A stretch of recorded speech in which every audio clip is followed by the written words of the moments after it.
자, 안녕하세요. 여러분들 이제 그 회계학에 대한 프리스쿨 과정을 지금 여러분들 이제 진행을 할 텐데, 처음 이제 회계학을 보시는 분들 같은 경우에 그 회계를 수업 시간에 들어오기 전에 우리가 기본적으로 이제 회계에 대한 사항들을 보면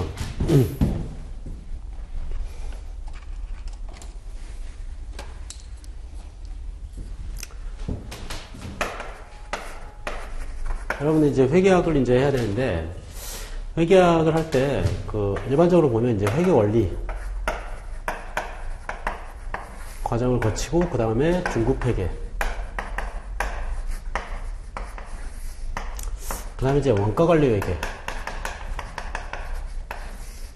이렇게 이제 세 단계로 이제 보통 배우게 돼 있는데, 우리가 이제 그 수업 시간에는 사실 이제 이 중급 회계 과정을 이제 배우거든요. 그 다음에 이제 원가 관련된 내용들을 배우는데, 프리스쿨 과정에서 회계 원리도 사실 이제 한 달 정도를 해야 돼요, 원래는.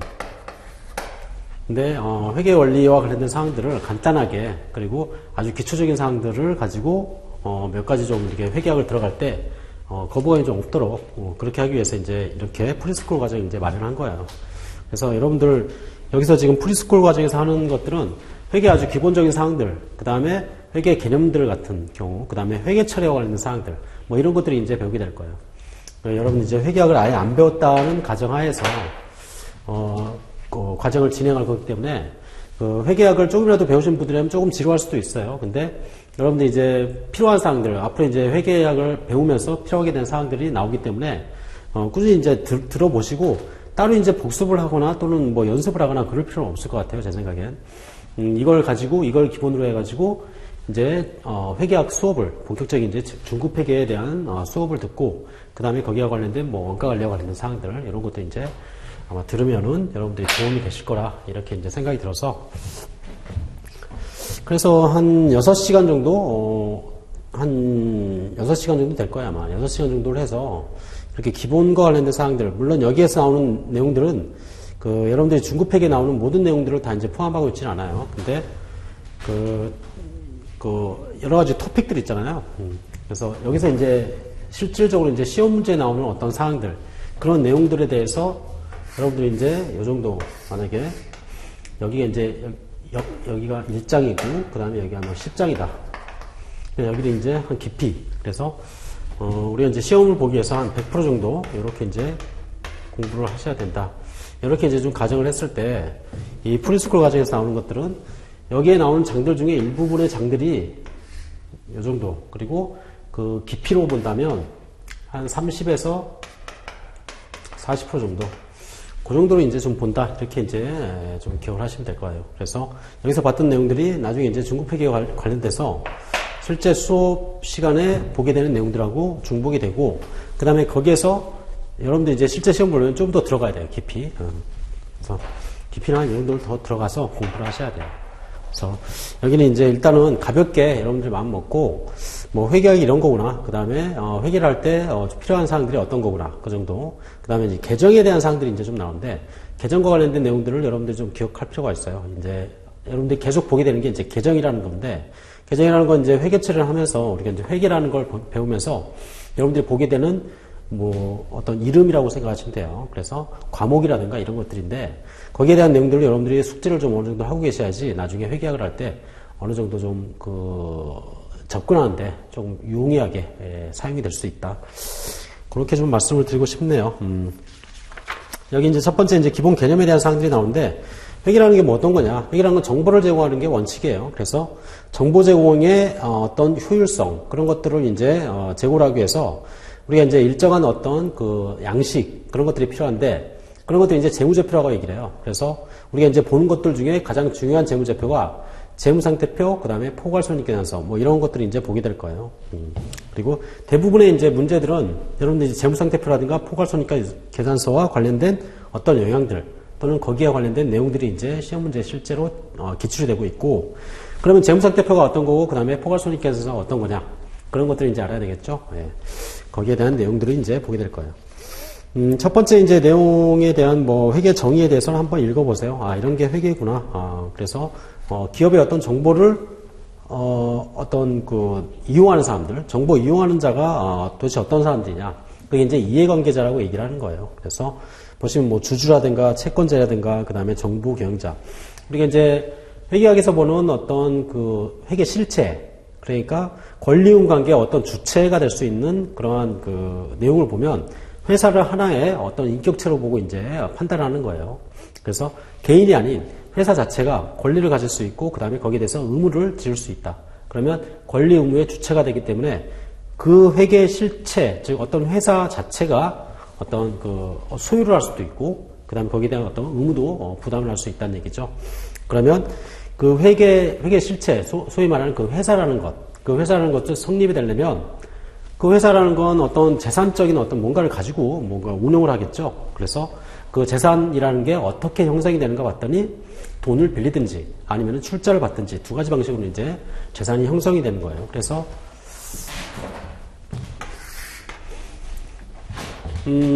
회사를 설립을 한다. 설립하게 되면 그 회사가 뭔가를 가지고 뭔가를 영업을 해야 된다는 얘기거든요. 그러면 뭔가를 가지게 되는데 그게 이제 뭐냐면 그 회사가 가지고 시작하는 것들을 재산이라고 얘기를 해요. 그럼 그 재산이라는 건 도대체 어디서 나오냐? 처음에 이제 회사를 설립한다면 뭐 내 돈 가지고 이제 집어넣었다가 회사를 설립할 수도 있겠고 또는 은행에서 대출을 받아서 설립할 수도 있겠죠. 그 두 가지를 동시에 이제 했더라. 그러면 대출을 통해서 돈을 끌어모으고 그 다음에 자기가 가지고 있던 어떤 그 자기의 어떤 재산, 자기의 자산이라고 얘기를 하고 그걸 이제 순자산이라고 보통 얘기를 하는데 그걸 자본이라고 얘기를 해요. 또는 이제 출자를 통해서 어떤 재산을 끌어모아 가지고 이걸로 이제 영업을 하는 거죠. 그래서 이걸로 이제 이익을 남기는 게 이제 회사다. 그러면 이 이익을 남기게 되면 그걸 가지고 돈을 빌려준 사람한테도 어떤 일정한 그 어떤 수익을 보장을 해줘야 되겠고, 그 다음에 출자를 한 사람, 나 혼자만 출자를 했다면 나도 뭔가를 가져가야 되겠죠. 또는 나와 기타 이제 여러 명이 이제 학교 모여가지고 출자를 했더라. 그러면 거기에 대해서 뭔가를 받아가야 될 거예요. 그래서 이런 것들이 이제 뭐냐면 배당이라고 얘기를 해요. 그 다음에 돈 빌려준 사람한테는 이자라는 걸 줘요. 자, 그리고 이제 남으면 그 회사가 이제 이익이 계속 쌓인다 이런 개념으로 가는 거죠. 그래서 회사가 처음에 설립이 되고 그걸로 돈 벌어가지고 배당이라든가 이익 뭐 이런 것들을 주고 그 다음에 남으면 회사가 점점 커지는 거죠. 그걸 가지고 또 이제 투자를 하고 또 이익을 벌어들인다. 자, 그러면 이런 과정들이 이제 뭐냐면 표에다가 만들어주는데 그런 것들이 이제 뭐냐면 재무상태표.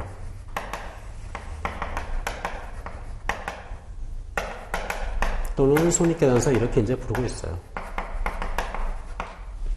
그럼 이런 것들, 재무상태표와 손익계산서는 어떤 식으로 이제 작성이 될까? 그게 이제 회계처리라는 걸 통해서 이제 이게 만들어지거든요. 그럼 회계처리는 뭐냐? 일상의 거래를 표시하는 거예요.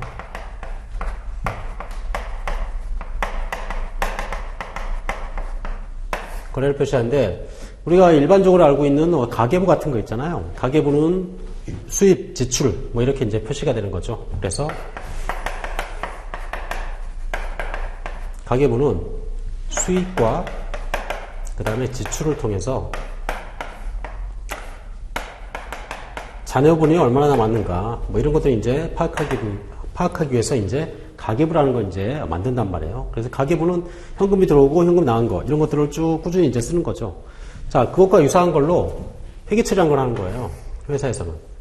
여기서 이런 애들 있죠. 요거 이런 것들을 회계처리라는 걸 통해서 이제 나타내요. 그렇죠. 근데 이 회계처리라는 건 꼭 이제 현금이 들어오고 현금이 나가는 것만 표시하는 게 아니라 현금이 들어오고 나가는 것도 표시가 되지만 현금이 나가야 될 것들 또는 현금이 들어올 수 있는 애들 이런 것도 표시가 돼요. 그런 것들을 권리와 의무라고 그래요. 그래서 실제적으로 현금의 유출입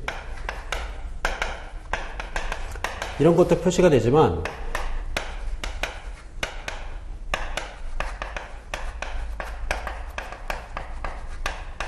권리의무관계 발생 이런 것도 마찬가지 회계처리에 같이 표시가 되게 돼 있어요. 그럼 그 권리의무관계 발생이라는 게 어떤 거냐? 물건을 내가 팔았는데 돈을 못 받았어야지. 근데 나중에 받기로 했단 말이에요.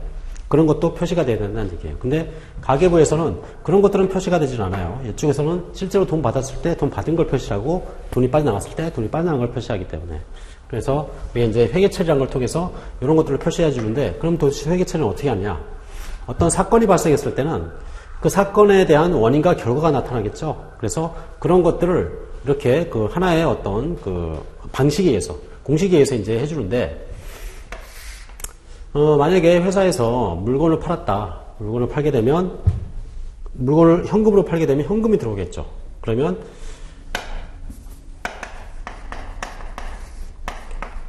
회사에서 물건을 판매를 했어요. 그럼 판매를 하면 아마 회사 내부로 현금이 들어올 거예요. 그리고 물건이 뭐 현금 유입의 원인을 보면 뭐냐? 물건을 팔았기 때문에 현금이 유입되는 거죠. 물건을 팔았다는 걸 뭐냐면 매출이 발생했다 이렇게 돼요. 그래서 보면 즉 물건 판매라는 하나의 사건 때문에 현금이 유입되고 그 다음에 매출이라는 건 이제 발생한다는 얘기죠. 자, 이거를 양쪽에다 이제 써주는 거예요. 그래서 만약에 10,000원짜리 물건을 팔았다. 그러면 현금 10,000원이 이렇게 유입됐다. 이렇게 이제 한쪽에 써줘요. 그 다음에 그 원인을 보니까 뭐 때문에 발생했냐면 물건 팔아서, 즉 매출이라는 걸로 10,000원이 발생했기 때문에 현금이 들어왔다. 이렇게 이제 써주는 거예요. 자, 이거를 이쪽엔 차변, 이쪽엔 대변 이렇게 써주면 이걸 이제 회계처리라고 얘기해요. 그래서 회계처리라는 건 하나의 사건이 원인과 결과로 이제 이루어지는데 그 원인과 결과를 이렇게 어떤 공식에 의해서 써주는 거예요. 그리고 차변 쪽에는 뭐냐? 유입되는 걸 이제 써준다. 보시면 돼요. 그 다음에 대변 쪽에서는 거기에 대한 결과가, 원인이 써진다. 그럼 유입에 대한 원인, 즉 매출로 인해서 현금이 들어왔다. 이렇게 이제 쓸 수 있는 거죠. 자, 이런 게 이제 꼭, 근데 이것만 있는 건 아니에요. 여기 이제 내가 가지고 있던 물건 중에 빠져나갈 수도 있는 거죠. 만약에 내가 지금 10만 원을 들고 있는데, 요번에 이제 뭐냐면, 인건비를 줘야 돼요. 직원들. 그 직원들 인건비를 주면 10만 원짜리 중에 뭐 2만 원을 인건비를 줬더라. 그럼 2만 원에 돈이 빠져나가겠죠. 그럼 빠져나갔는데 뭘로 빠져나갔냐? 인건비로 빠져나갔단 말이에요. 그런 경우에도 이렇게 양쪽으로 쓸 수 있다는 얘기예요. 즉, 차변에 있는 게 대변 쪽에 나타나면, 즉 여기 있는 게 이쪽에 서 있잖아요. 그러면 지금 현재 가지고 있는 재산이 빠져나갔다 이렇게 표시를 하는 거예요. 그 다음에 거기에 대한 원인을 또 여기다 이제 써준 거죠. 그래서 회계 처리라는 걸 여러분들이 이제 앞으로 계속 보게 될 거예요. 그 회계 처리를 여러분들이 좀 이해를 하고 있어야 돼요. 그래서 처음에는 회계 처리와 관련된 사항들이 잘 이해가 안 돼요. 회계학을 맨 처음에 들어올 때는 회계 처리를 정확히 알고 그 다음에 회계 처리가 이해가 돼야지 현금의 유출입이라든가 또는 어떤 권리의무 관계에 발생되는 사건들을 잘 이제 여러분들이 조합을 해가지고 그걸로 어떤 사건이 발생되고 그 사건의 결과가 어떻게 되는지 거기에 대한 내용들을 이제 알 수 있어야 되는 거예요. 자, 이게 이제 단적인 예다. 이렇게 이제 보시면 돼요. 그러면 여기서 이제 그 어떤 사건을 가지고 여러분들 처음부터 끝까지 그 내용들을 한번 쭉 회계 처리한 것도 한번 해보고 그 다음에 거기에 대한 어떤 그 재무제표라는 것도 한번 만들어 볼 거예요. 자, 그 과정을 한번 보도록 할게요.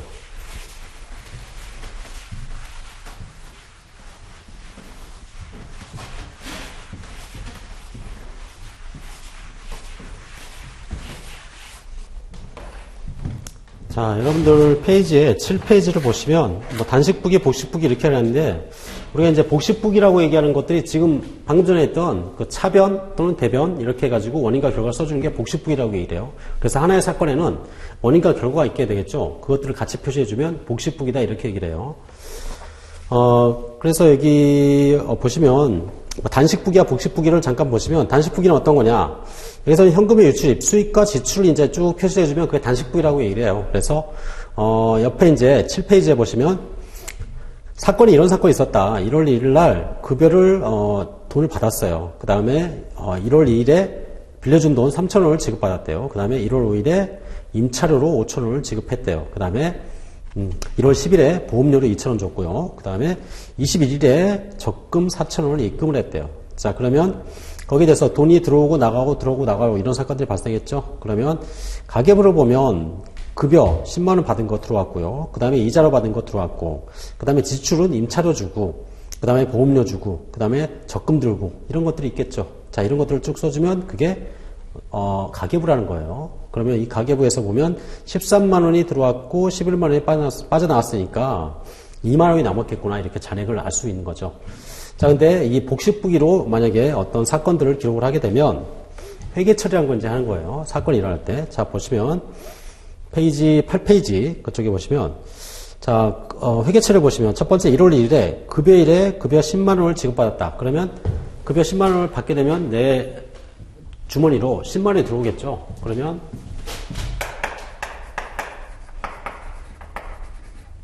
10만 원 이렇게 현금 유입 이렇게 쓰지도 않아요. 현금 10만 원 이렇게 쓰게 되면 현금이 내 주머니에 들어왔다는 얘기예요. 그럼 뭐 때문에 들어왔냐 봤더니 급여라는 수익으로 이제 들어온 거예요. 그래서 이거를 이제 수익이라고 얘기를 해요. 그러면 이 회계처리라는 건 결국 뭐냐? 같은 금액이 양쪽에 써지는 거죠. 그리고 그게 하나는 원인이고 하나는 결과가 되는 거예요. 자, 그래서 이쪽에는 차변, 이쪽에는 대변 이렇게 이제 써주면 돼요. 이게 이제 회계처리라고 얘기하는 거예요. 자, 첫 번째는 이렇게 표시가 되는 거고, 그 다음에 두 번째, 빌려준 돈을 이자 3,000원을 지급받았대요. 그러면 현금 3,000원이 나한테 들어오게 되겠죠. 자, 뭐 때문에 들어왔냐 봤더니 이자로 해서 수익이 발생했다 이렇게 얘기를 하는 거예요. 그래서 이자 수익 3,000원 이렇게 써주면 두 번째 회계처리한 걸 이제 하는 거예요. 그 다음에 세 번째 임차료 총 10,000원 중에서 5,000원을 돈으로 줬대요. 자, 그럼 여기 이제 회계처리를 보시면 일단 돈이 빠져나간 건 5,000원이 빠져나갔죠. 그러면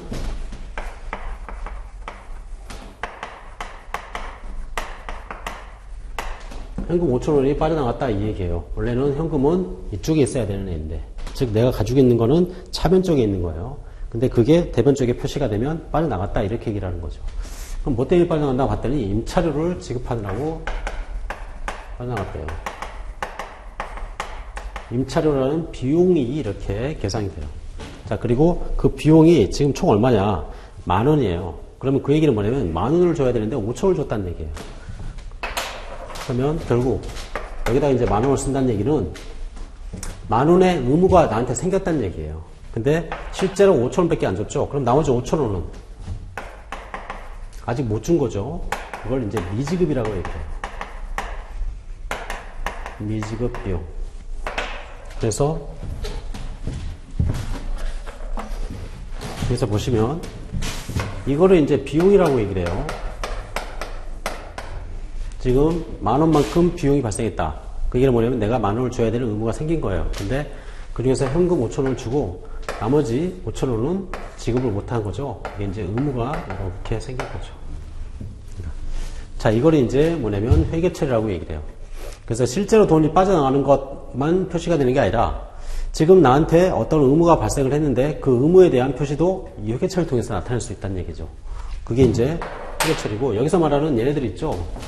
급여 수익, 이자 수익, 현금, 뭐 임차료, 미지급 비용 이런 것들 있죠. 이런 것들을 계정 과목이라고 얘기를 해요.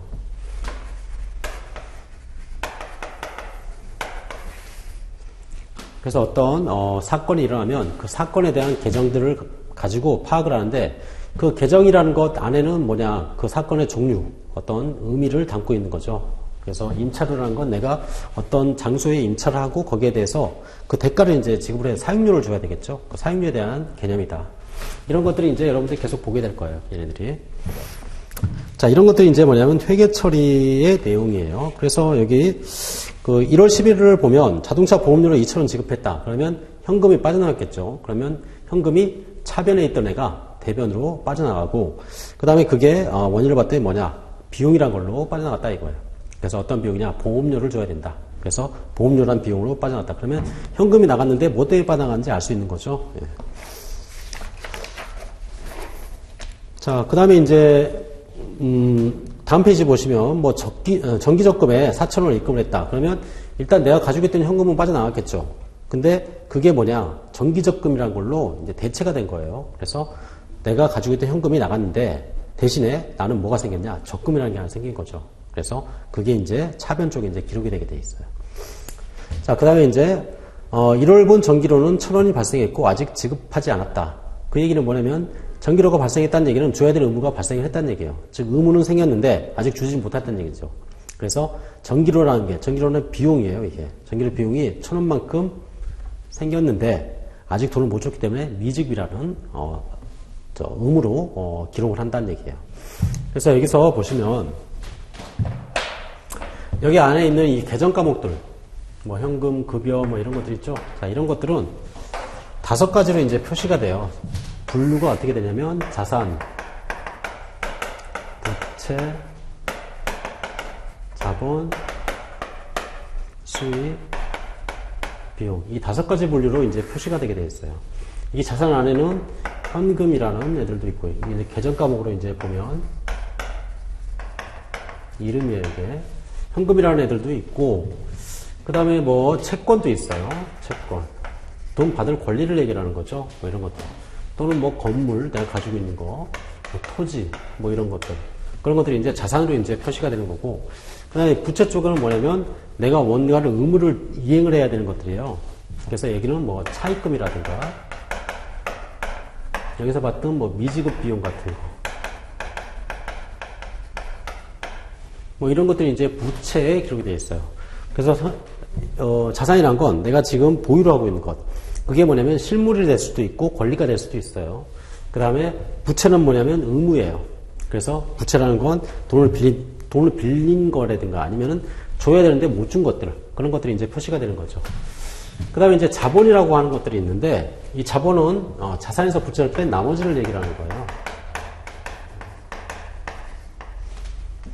자산이라는 건 내가 가지고 있는 걸 얘기하는 거죠. 그 다음에 내가 가지고 있는 것 중에서 누군가한테 줘야 될 의무가 발생된 것, 그런 것들을 빼고 나면 다 자기 거잖아요. 그래서 이거를 이제 자녀 지분 뭐 이런 식으로 이제 표현을 해요. 그리고 출자금 이렇게 이제 얘기를 하는 것들, 그런 것들. 출자는 회사에 우리가 이제 내가 이제 투자를 하고 싶다. 투자를 하고 싶은데 투자하는 방식에는 2가지 방식인데 돈을 빌려주든지 출자자로 참여를 하든지 둘 중에 하나예요. 출자자로 참여한다는 얘기는 그 회사의 이익을 같이 나눠갖고 그 회사가 손해가 나면 같이 손해가 나는 것. 그게 이제 출자자예요. 결국 회사의 주인을 얘기하는 거죠. 그래서 그런 것들을 이제 뭐라면 자본이라고 이제 표시를 해요. 걔를. 그 다음에 이제 수익. 수익은 아까처럼 물건 팔아가지고 물건에 대한 어떤 효익을 얻어갔을 때 그걸 이제 수익이라고 얘기하고 또는 어떤 효익에 대한 대가로 지불하는 것들 그런 것들을 이제 비용이라고 얘기를 해요. 그래서 어떤 수익은 자산이라든가 자산이 소멸되고 또는 부채가 소멸되고 자산이 증가하는 거죠. 소멸된다.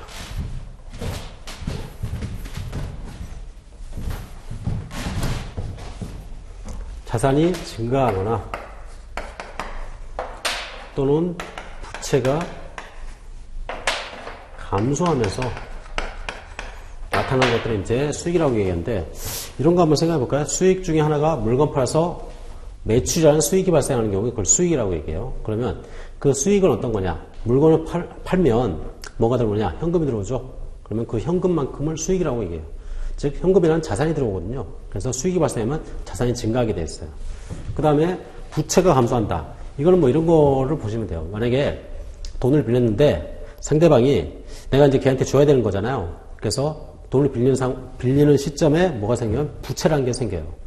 근데 걔한테 아직 돈을 못 줬는데 상대방이 뭐라 그러냐 나한테 와가지고 돈을 갚지 말아라 이렇게 얘기를 하는 거예요. 그러면 나는 그만큼 효익이 발생한 거고 그만큼 증가한 거죠 뭔가가. 그럼 그 뭔가가 증가했는데 뭐냐? 그건 부채 감소라는 얘기예요. 즉 내가 줘야 될 의무가 없어진 거죠. 자 그것도 하나의 수익이다 이렇게 보는 거예요. 그래서 그거를 채무 면제 이익 뭐 이런 식으로 이제 보통 얘기를 해요. 자 이런 것들이 이제 수익이라고 얘기를 해요. 그래서 수익은 자산의 증가나 부채 감소로 나타나는 것들을 얘기를 하는 거고 그러면 비용은 뭐냐? 수익의 반대가 이제 비용이 되는 거예요. 어떤 효익을 얻기 위해서 지불하는 대가예요. 그래서 그 지불하는 대가는 뭐냐? 자산이 결국 없어지는 거예요. 현금을 주든지 뭘 해야 될 거 아니에요. 그래서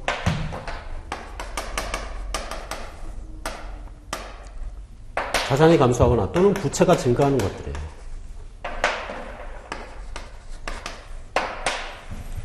그래서 어떤 효익을 얻는다. 만약에 내가 이제 뭐 교통비를 지불했다. 교통비를 지불했다는 얘기는 내가 교통이라는 어떤 효익을 얻고 거기에 대해서 뭔가를 상대방한테 준 거죠. 그러면 뭔가를 줘야 되기 때문에 내가 가지고 있던 게 없어진단 말이에요. 그게 자산 감소예요. 그죠? 또는 부채 증가. 내가 어디 사무실을 임차를 했어요. 그래서 임차를 해가지고 한 달간 쓰기로 했다. 근데 그 돈 아직 못 줬대요. 한 달간 썼어요. 그러면 줘야 될 의무가 발생했는데 그 돈 아직 못 준 거죠. 부채가 증가한 거예요. 그러면 어떤 효익을 얻기 위해서, 즉 임차라는 어떤 효익을 얻기 위해서 효익을 얻어가고 아직 그걸 지불하지 못했을 때는 부채가 된다는 얘기예요. 그거를 비용이라고 얘기를 해요. 비용. 그래서 임차료라는 비용이 발생한다 이렇게 얘기를 하는 거죠. 자, 이런 것들이 이제 뭐냐면 계정 과목과 그 분류예요. 그래서 자산, 부채, 자본, 수익, 비용이라는 5가지 분류로 이제 될 거고, 여러분들이 이 안에서 앞으로 이제 보게 되는 모든 계정 과목들이 다 이 안에 있는 5가지 분류로 구분이 될 줄 알아야 돼요. 그런 것들이 이제 보면서 익히게 될 거예요. 처음부터 뭐 이런 것들을 다 외울 필요는 없어요. 보면서 어떤 게 자산이다, 어떤 게 부채다, 뭐 이런 것들을 여러분들이 보면서 익혀가시면 돼요. 자, 여기 보시면, 뭐, 거래 판료소에 대한 사항들이 나오는데, 이거 한번 볼까? 뭐, 회계상의 거래라는 건 어떤 거냐, 어떤 회사에 실물이 이동하거나, 뭐 이런 것들을 이제 얘기를 하는 거예요. 실물이 이동하거나 또는 자산부채, 그러니까 자산과 부채라는 것들이 움직이는 것들. 그런 것들이 이제 회계상의 거래다 이렇게 얘기를 해요. 그래서 그 자산 부채가 움직이는 건 결과적으로 뭐냐면 그 회사가 가지고 있던 자산을 사용하거나 또는 뭔가를 얻어간 것, 그런 것들이 이제 회계상 거래로 보는데, 뭐 공장 건물이 이제 소실이 됐다. 그러면 소실이 됐다는 얘기가 공장 건물이 없어졌다는 얘기죠. 그런 내용들이 이제 여기다 이제 표시할 때 이런 식으로 회계상 거래를 표시한다는 얘기예요. 그래서 건물이 사라진다. 내가 가지고 있던 게 없어지면 대변 쪽에 나타나요. 그래서 건물이 처음에는 차변 쪽에 있다가 그게 이제 없어진 거예요. 그리고 그 없어진 걸 뭐라고 얘기하냐? 손실이 났다 이렇게 얘기를 하는 거죠. 그래서 화재 손실 10,000원, 건물 10,000원 이런 식으로 이제 표시를 하게 되는 거고. 그 다음에 이제 계약을 한 것 자체는 회계상 거래로 보진 않아요. 계약 자체는 뭔가 권리금 관계가 발생한 게 아니란 말이에요. 계약 시점에는. 그렇지만 상대방이 실제로 우리 회사에 와가지고 일을 하고 있더라. 그리고 뭐 한 달간 일을 하고 거기에 대해서 봉급을 받아갈 어떤 권리가 생겼더라. 그러면 이제 회계상의 거래가 될 수 있어요. 그렇지만 계약 자체만으로는 회계상의 거래를 볼 수 없다 이런 얘기죠. 그 다음에 이제 뭐 대표이사가 인출을 해, 통장에서 인출을 해야 돼요. 기업 통장에서. 그러면 대표이사는 회사의 직원이에요. 대표이사도 사장도 마찬가지 회사의 직원으로 보시면 돼요. 회사 자체가 하나의 인격체를 가지고 있는 거니까 그 일을 대신하는 사람들이 뭐 대표이사라든가 사장이라든가 이렇게 보시면 돼요. 그래서 그런 경우에 회사에 돈을 빼가지고 가면 당연히 회사에서는 걔한테 돈을 준 거고 그 다음에 걔는 그걸 가지고 뭔가를 사용을 했겠죠. 그러면 회사에서 돈이 빠져나갔으니까 이 통장에 있는 돈을 당좌 예금이라고 얘기를 해요. 그래서 그 예금을 빼가지고 가면 예금이 이제 사라지는 거고 그게 누구한테 갔냐? 대표이사한테 갔다. 그러면 걔한테 돈을 빌려준 거다 해서 대여금이라는 자산이 생기면서 예금액이 사라진다. 그럼 결국 예금액이 대여금으로 바뀐 거죠. 그 다음에 이제 뭐 1년간 사무실 임차를 하고 아직 지급되지 않은 임차료가 있더라. 그것도 이제 아직 못 줬으니까 미지급이라는 임차료로 부채로 계산이 되면서 그거는 뭐 때문에 발생했냐? 임차료라는 비용이 발생했다. 이렇게 얘기를 하는 거예요. 그래서 그 돈을 만약에 임차료라는 돈을 줘야지 끝나는 거잖아요. 거래관계가. 만약에 실제로 돈을 지급하게 되면 미지급 임차료라는 게 사라지고 현금이 이제 빠져나가게 되어 있어요. 그래서 네 번째 회계 처리를 보시면 처음에 임차료라는 게 이렇게 발생을 했어요. 걔한테 줘야 되는 의무가 얼마 정도 생기냐? 5,000원이 이렇게 생긴 거예요. 근데 그걸 아직 못 줬대요. 그래서 미지급이라고 이렇게 써놓는 거예요. 나중에 이제 현금 주겠죠? 현금을 지급하게 되면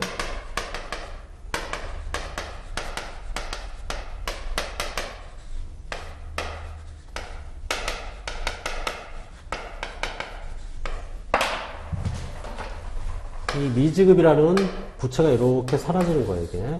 그래서 미지급이 없어지면서 현금이 이제 빠져나간다. 이렇게 되는 거죠. 자, 그래서 이제 거래와 관련된 사항들을 보면 여기 뒤에 페이지 11페이지 보시면 재무상태표의 예시라고 되어 있죠. 그 예시에서 보시면 그 재무상태표가 이렇게 생겼어요. 그래서 자산 자산이 표시가 되고, 그 다음에 뭐 부채가 표시가 되고, 이렇게 쭉 표시가 되거든요.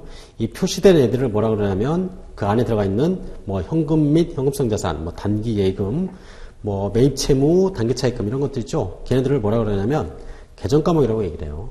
그래서 그 계정 과목을 이렇게 이제 표시를 하는 게 재무상태표 또는 뭐 손익계산서, 거기 안에 계정 과목들이 표시가 된다, 이렇게 보시면 돼요. 자, 그리고 이제 옆에 뭐 거래 판례서를 보시면 차변 쪽에는 자산이 증가하는 경우, 그래서 뭐 물건을 팔면 현금이 들어오겠죠. 뭐 그 다음에 돈을 빌리면 현금이 들어오겠죠. 뭐 이런 것들. 그게 이제 뭐냐면 자산이 증가하는 경우예요. 그럼 그 반대편은 뭐가 생길 수 있느냐? 물건을 팔면 매출이라는 게 발생하는데 그 매출은 수익이라고 얘기를 해요. 또는 돈을 빌리면 차입금이 생길 거죠. 그건 부채라고 얘기를 해요.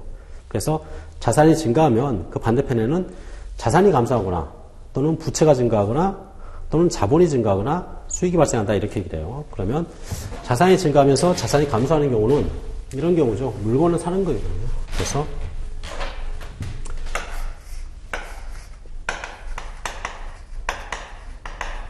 회사가 현금 10만 원이 있었는데 그 10만 원 중에서 2만 원을 지불을 하고 건물을 샀다고 가정을 해보자고요. 그러면 그 회사는 지금 회사의 주머니 안에는 현금이 8만 원 있겠죠. 그 다음에 건물이 2만 원 있을 거예요. 건물 현금 2만 원 주고 건물 샀으니까, 그죠? 자, 이게 이제 이렇게 바뀌는 거죠. 이제 회사의 재산이 이제 바뀐 거예요. 자, 이거를 이제 표시할 때, 얘를 표시할 때, 자, 현금이 있던 게 빠져나왔으니까 현금이 2만원 이렇게 빠져나간다는 얘기예요. 그 다음에 뭐가 들어왔냐? 건물이 들어온 거죠. 자, 이러한 회계 처리를 통해서 모양이 이렇게 된다는 얘기예요. 이게 이제 뭐냐면 자산이 빠져나가고 자산이 들어오고 이런 얘기예요. 그래서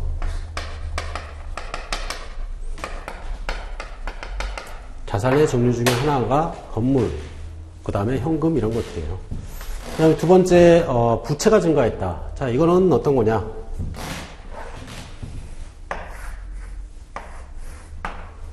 현금을 10만원 이렇게 들고 있었는데, 자, 그 현금의 원인을 보니까, 얘가 뭐냐면, 자기가 가지고 있던 돈이라고 합시다. 예, 그걸 이제 자본이라고 얘기를 해요. 뭐 자본금, 뭐 이런 걸로 진짜 써요. 자, 10만원. 이게 지금 현재 가지고 있는 재산이에요. 거기에 대한 출처, 원인이라고 보시면 돼요. 자, 근데 얘가 이제 돈이 모자라서 은행에 찾아가가지고 돈을 빌리는 거예요.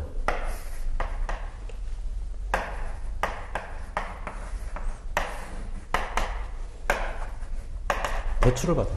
그래서 현금을 얼마를 받았냐? 3만원을 이렇게 받았어요. 자, 현금이 그만큼 늘어나겠네요.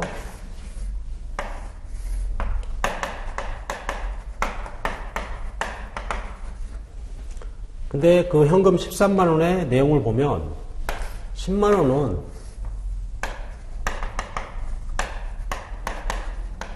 그가 처음부터 가지고 있던 돈이에요. 자기가 처음에 시작을 할 때 가지고 시작했던 거. 나머지 3만원은 뭐냐? 은행 대출이죠.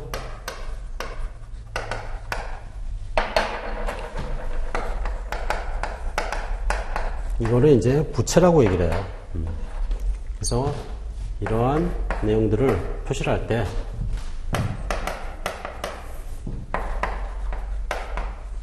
현금이 일단 3만원이 들어와요. 그래서 자산이 이렇게 증가를 해요. 자, 그러면서 뭐가 생겼냐? 이 부채라는 게 생겼죠. 차입금이라고 해요. 차입금이라는 부채가 이렇게 증가하게 되어 있어요. 그래서 현금이 증가할 때는 반대쪽에 현금, 즉 자산이 들어오고 자산이 빠져나갈 수도 있지만 자산이 들어오고 부채가 증가할 수도 있어요. 그게 이제 두 번째 거래 형태다. 그다음 이제 세 번째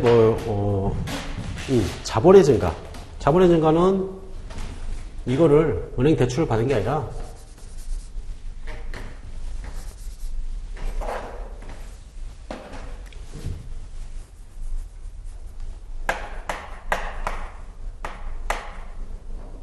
회사의 주주한테서 출자를 받은 거예요, 추가로. 그래서 추가 출자를 좀 해달라. 그러면 대출은 돈을 빌리는 거고 출자는 회사의 주인으로 참여를 하는 거예요.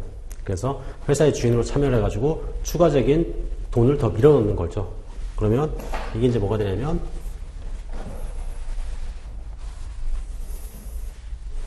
추가적인 자본금이 이렇게 3만 원만큼 이렇게 생기는 거예요. 그러면 여기에는 이제 차입금이 아니라 자본금이 이렇게 생기겠죠. 이 자본금은 이제 자본이라고 얘기를 해요. 자본금은 자본 안에 들어있는 계정 과목들 중에 일부예요. 아까 우리가 자산 중에는 현금, 건물 뭐 이런 게 있듯이 그래서 자본 안에는 자본금이라는 게 들어가 있어요. 자, 그게 이제 증가하더라. 그게 이제 세 번째 거래 형태가 되겠죠. 그 다음에 이제 수익이 발생한다.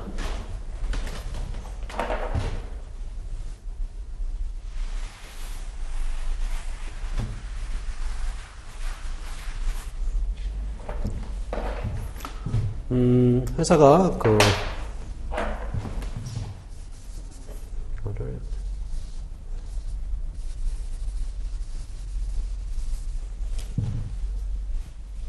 회사가 다 돈을 빌려가지고 장사를 했다고 가정을 해볼게요. 자, 부채가 10만원 정도 있었어요. 자, 그거 가지고 얘네들이 뭘 샀냐. 뭐 계산기를 사다가 그걸로 이제 마진 붙여가지고 판다고 가정을 해볼게요. 계산기를 이렇게 사가지고 가지고 있었어요. 계산기를. 자, 저걸 이제 뭐라 하면 재고자산이라고 얘기해요. 저것도 이제 자산이에요. 자, 그러면 저걸 팔아가지고 얘가 이제 10만원짜리 팔 때 10만원만 받지는 않겠죠. 10만원에다 마진을 붙이겠죠. 그래서 계산기 중에 일부를 판 거예요. 얘가 회사에서 계산기 5만원짜리를 이렇게 팔았어요.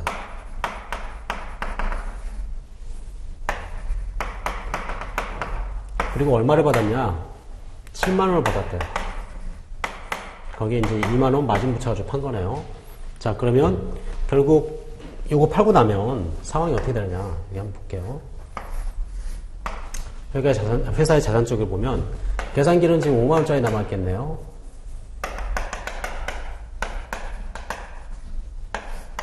근데 현금이 얼마 들어왔냐면 7만원 이렇게 들어오겠죠. 그러면 계산기가 뭘로 현금이라고 바뀐 거예요. 자, 그리고 그걸 이제 뭐냐, 이렇게 물건을 팔았을 때는 수익이라고 얘기를 해요. 그래서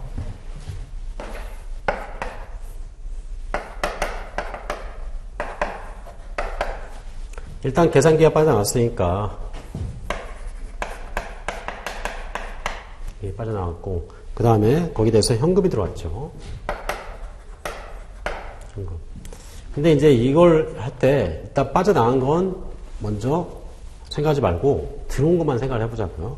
자, 계산기 팔아가지고 얼마 들어왔냐? 7만 들어왔어요.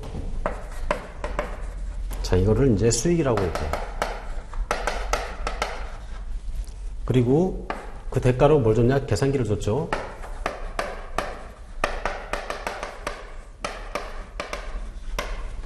그럼 이걸 뭐라 그러냐면 비용이라고 얘기해요.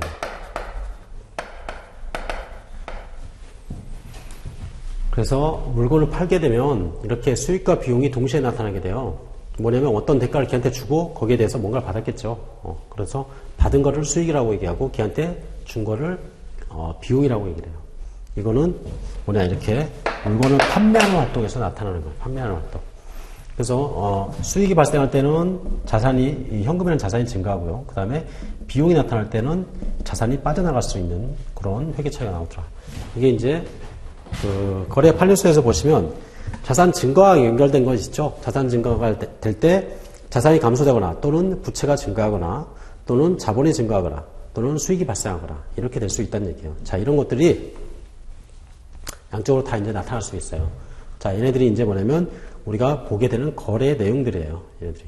그래서 뭐 부채가 감소할 때도 마찬가지 그 반대편에 이렇게 나타날 수 있는 거예요. 자, 그래서 그런 것들을 교환거래, 손익거래, 뭐 혼합거래 이렇게 얘기를 하는데 뭐 여기까지는 모르셔도 돼요, 사실은. 여러분들이 이제 뭐 교환거래가 어떤 거냐, 손익거래가 어떤 거냐, 혼액거래가 어떤 거냐, 이런 것 가지고 물어보지는 않아요. 그렇지만 우리가 이제 그 발생되는 내용들을 가지고 판단할 때 어떤 건 손익거래가 될 수 있고 어떤 거는 교환거래가 될 수 있고 이렇게 얘기를 하는데, 손익거래가 되는 건 반대편에 수익이나 비용이 나타나는 걸 손익거래라고 얘기를 해요.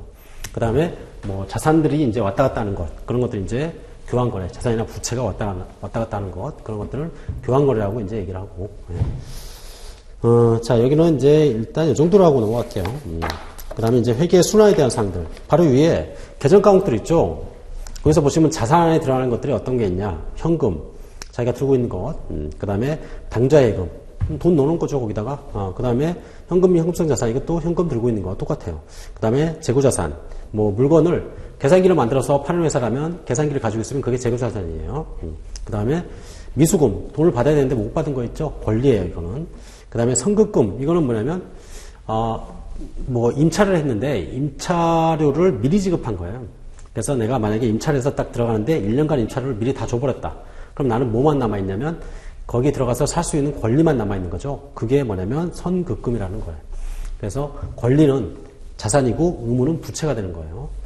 그 다음에 이제 선급비용, 이것도 마찬가지로 똑같은 성격이라고 보시면 돼요. 그 다음에, 매출 채권. 물건 팔고 돈 못 받은 거죠. 이것도 일종의 권리예요. 그래서 그 반대편에 보시면 이 부채라는 건 뭐냐? 의무를 얘기를 하는 거예요. 단기 차입금, 돈 빌린 거죠. 예. 단기 차월 이것도 마찬가지로 돈 빌린 거예요. 그 다음에 장기 차입금. 단기 차입금은 1년 내에 돈을 갚아야 되는 거 얘기를 하는 거고, 장기 차입금은 좀 1년 이후에 돈을 갚아도 되는 것들, 그런 것들 장기 차입금 이렇게 얘기돼요.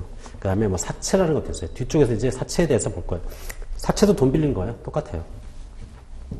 그 다음에 미지급금. 돈을 줘야 되는데 아직 못 준 거. 그죠? 그 다음에 선수금, 선수수익, 매입 채무 뭐 이런 것들이 있는데, 앞에 이제 얘기를 하면서 계속 얘기를 할게요. 그 다음에 수익 쪽에서는 매출액, 그 다음에 임대료, 그 다음에 이자 수익, 그 다음에 자산 처분이익 뭐 이런 것들이 있는데, 수익이라는 건 어떤 활동이 완료가 된 상태를 얘기를 하는 거고, 그 다음에 이제 자산과 부채는 뭐냐면 지속적인 상태의 지금 현재 시점을 얘기를 하는 거예요, 얘네들이. 그거는 이제 가면서 계속 이해를 하셔야 돼요, 여러분들. 자, 그 다음에 이제 비용도 마찬가지예요. 그래서 어떤 그 대가를 얻기 위해, 어떤 효익을 얻기 위해서 지불이 된 것들. 수익은 어떤 효익을 얻어간 것. 이걸 얘기를 하는 거예요. 자, 그러면, 그런 것들이 이제 계정 과목이더라. 이런 게 있구나 하고 눈으로 조금 익혀두세요. 그래서 수익이라고 하는 것들은 무슨 수익, 처분, 이익, 뭐 이런 말들이 이제 써 있는 거고, 비용에는 무슨 비용 이런 말들이 이제 써 있어요. 물론, 뭐 그런 말들이 써 있지 않은 것도 있지만, 그래서 뭐 임차료를 임차료 비용 이렇게도 얘기를 해요. 그 다음에 임대료를 임대료 수익 이렇게도 얘기를 하고.